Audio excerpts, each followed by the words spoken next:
Like if you have 2 archers, don't be like, I'm gonna verse these 3 foots in water with 2 archers.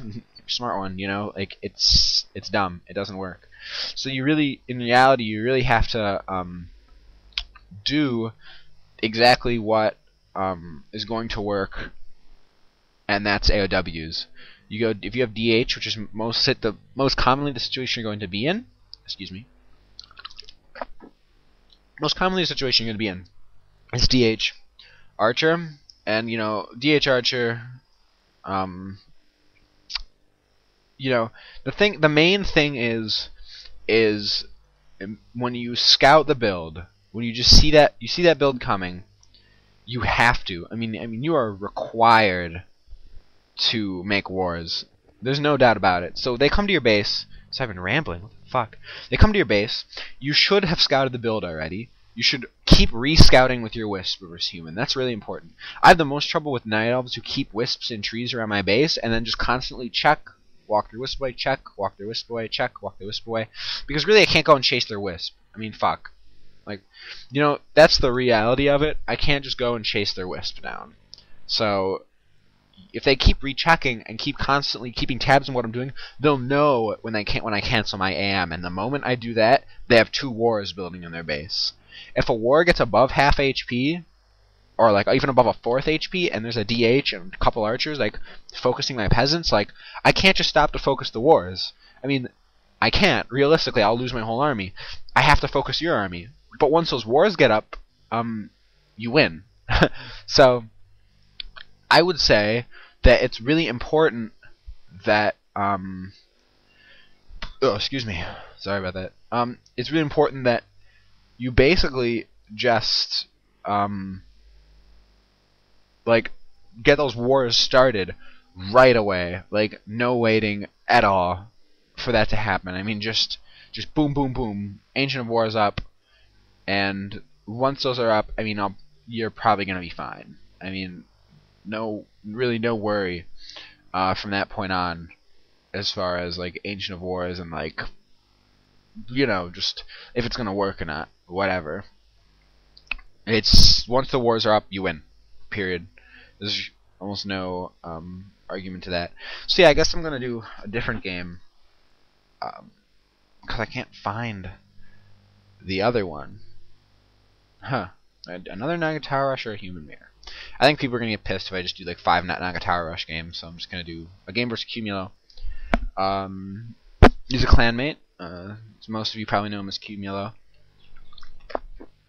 He's really rusty. He's way better than me. This is just one game I happen to win. I'm not gonna go ahead and like be like I'm better than Cumulo bitches, because I'm not. He's way better micro than me. And even in this game his micro is pretty apparent. Anyway, my perspective, 2-minute mark, this game's on Terranistan. Terranistan Human Mirror is one of the most boring human mirrors initially, but it has a lot of interesting things because there's usually big fights because people like to creep and expand on TS. So it's a very nice map for longer human mirror games, in my opinion. You can't really be as aggressive because they can creep an extra camp in the time you spend running across the map.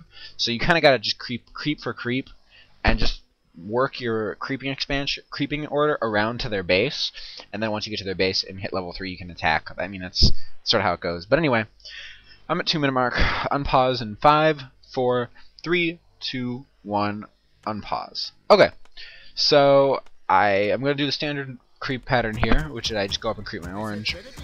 You should be doing this in all your human mirrors. There's no reason not to. Free level 2, because you just creep 1 extra apprentice wizard, and you can go ahead and grab your level 2. It's no big deal. If you'll look at how I built my base, I'm gonna talk about the base build a little bit, I guess. My base build on this map, I've had a lot of trouble like over the last bajillion years on like working on this base build for this spawn, because I could never do it to where I liked it. Like I tried it with the altar on top, the altar on bottom, the barrack, like I mean fuck. I mean it's weird, but I ended up doing it Sky's base build. After I looked at it, I like it because while the AM starts a little further from the camp, I like because the AM always comes out in front of the altar.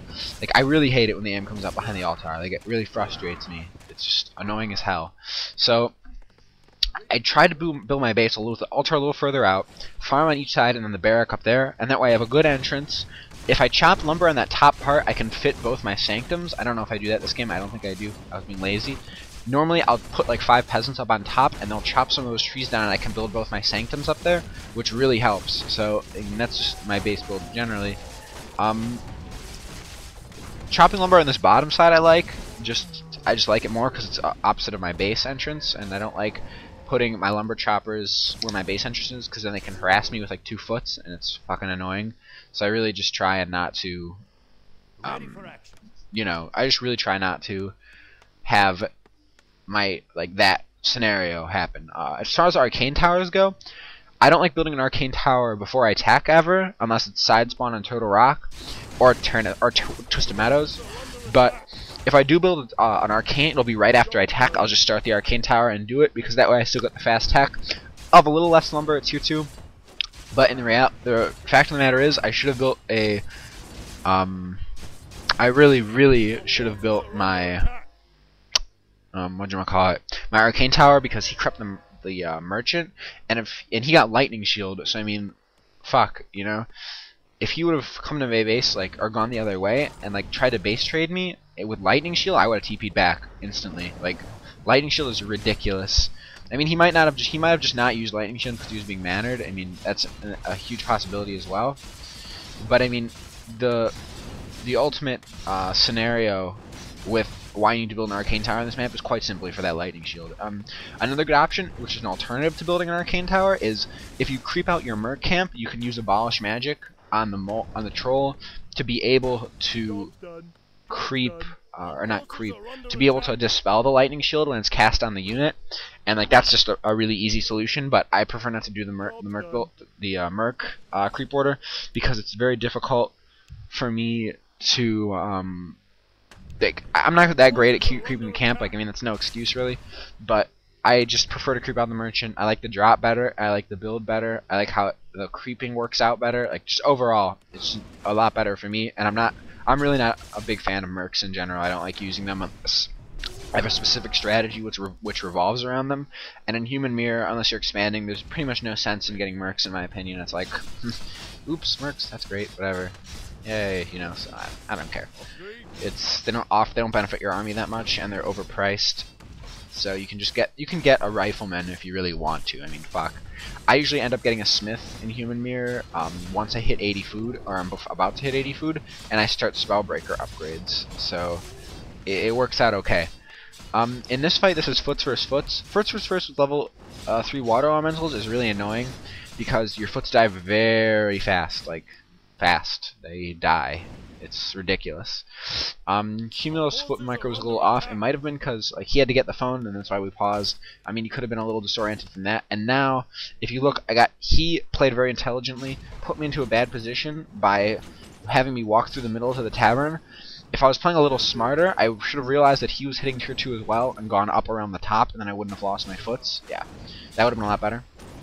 But I buy items. My MK is about to come out. As soon as my MK comes out, I can really start doing damage, but until then it's sort of I can't do that much, because I have a whole shitload of weak footmen, and you know, my MK, while while